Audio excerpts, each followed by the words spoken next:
First of all, watch the video and then tell are you agree or disagree.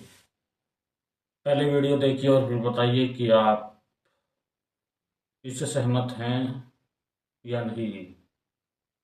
लेकिन सहमत या असहमत होने से पहले एक बार अपने चारों तरफ नज़र जरूर दौड़ा लीजिए।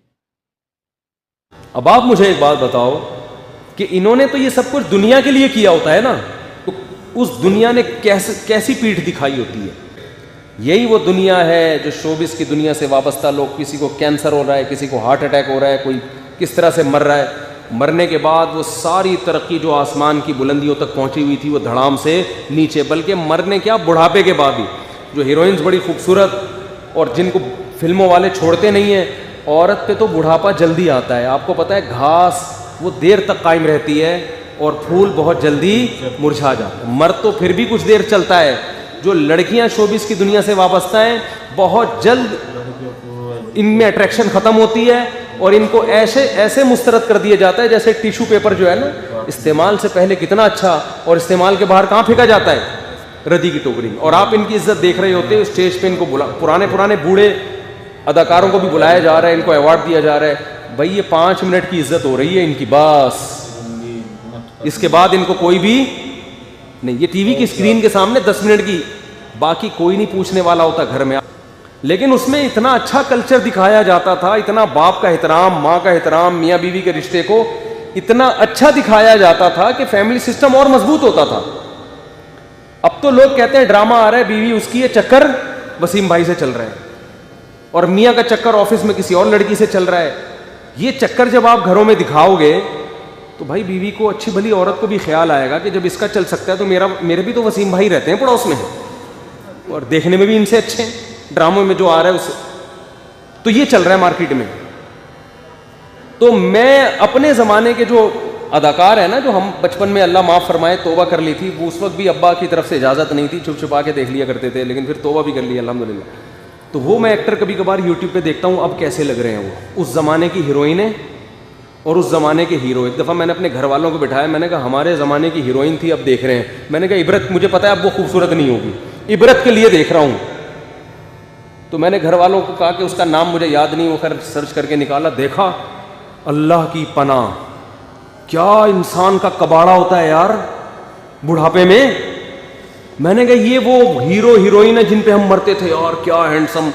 अब देखो झुर्रियां, इस तरी से भी ये झुर्रियां ठीक नहीं होंगी। अब इस तरी भी कर लोगे तो आप प्लास्टिक सर्जरी कर करके थक जाओ, मगर ये झुर्रियां ठीक होने वाली नहीं। अब कोई नहीं पूछता इनको शोबिस की दुनिया में। अल्लाह के बंदो वक्त पे शादी करके बच्चे पैदा कर लेते, उनको दीन सिखाते, इस्लाम सिखाते। आज वो तुम्हें इतनी, हम तो अपनी बूढ़ी वालदा को जानते थे, माँ जितनी बूढ़ी हो उतनी अच्छी लगती है कि नहीं लगती। हमें तो जब हमारी वालदा की उम्र ज्यादा नहीं थी उस वक्त भी मोहब्बत थी, लेकिन जब जैसे ज्यादा बूढ़ी हुई है उस वक्त तो ऐसी मोहब्बत हो गई भाई, उस वक्त तो वालदा के बगैर रहना मुमकिन नहीं रहा। बारियां लगती थी। सऊदी अरब में केस आया अदालत में, सऊदी अरब में 2 भाइयों ने इतनी लड़ाई की है कि अदालत पहुंच गए। एक कह रहा था मेरी बूढ़ी मां मेरे साथ रहेगी, दूसरा कह रहा था मेरे साथ रहेगी। और डर था कि एक दूसरे को जान से ना मार दें। हर आदमी चाह रहा है मां मेरे साथ रहे। अदालत ने फैसला सुनाया 6 महीने इसके साथ और 6 महीने इसके साथ। जब मजहब सिखाओगे ना घर में इज्जत होगी, और जब बच्चों को ड्रामों फिल्मों में लगाओगे, बच्चे एक्टर तो अच्छे बन जाएंगे, डांसर अच्छे बन जाएंगे, अच्छे सिंगर बन जाएंगे। शौहर है तो अच्छा शौहर नहीं बनेगा, बीवी है तो अच्छी बीवी नहीं बनेगी, औलाद है तो अच्छी औलाद नहीं बनेगी, बाप है तो अच्छा बाप नहीं बनेगा। वो समझ में आ रही है बात कि नहीं आ रही है? जितने मशहूर लोग होते हैं आप इनसे पूछो इनकी बीवियों से, क्या ये अच्छा शौहर भी है? क्या ये तुम्हारी औलाद तुम्हारा इकराम करती है? नहीं करती, इल्ला माशाअल्लाह अल्लाह किसी एक को नवाज दें। तो इसलिए इबरत हासिल करनी चाहिए। लाकिन्नहा खुल्लतुन क़द सीक़ मिन दमिहा, ये दुनिया ऐसी बेवफा है 2 मिनट में मुंह मोड़ती है। तो भाई अल्लाह से लॉ लगाओ, तुम्हें घर में बीवी से भी इज्जत मिलेगी, औलाद से भी इज्जत मिलेगी।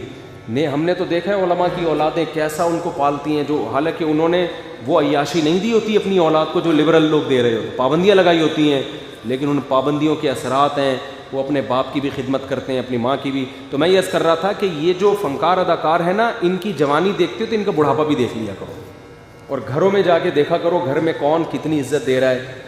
तन्हा अक्सर 100% की बात नहीं कर रहा, कहीं कोई एक्टर मुझे फ़ोन करके कहे कि आपने मेरे बारे में बोला, मैं तो ऐसे अक्सर की बात कर रहा हूँ।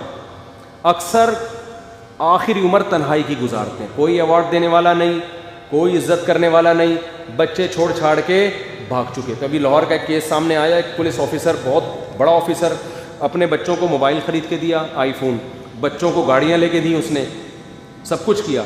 जब बीमार हुआ ना तो डॉक्टर ने कहा इनके इलाज पे 20 लाख रुपए खर्चा आएगा। बच्चों से डॉक्टर ने कहा कि गाड़ियाँ बेचो, फ़ोन बेचो, इलाज करो। बच्चों ने पैसे देने से बोलो ना इनकार कर कि हम अगर ये सब चीज़ें बेच बाच के अब्बा तो ठीक हो जाएंगे, हम तो दोबारा ज़ीरो पे आ जाएंगे। और बिलाखिर वो बाप मर गया। ये नतीजा निकलता है अपनी औलाद को दीन ना सिखाने का। समझते हो कि नहीं समझते? तो अच्छे भी समझेंगे जब बूढ़े हो जाओगे, अभी जवानी की मस्तियाँ हैं, समझ में नहीं आ रही बात।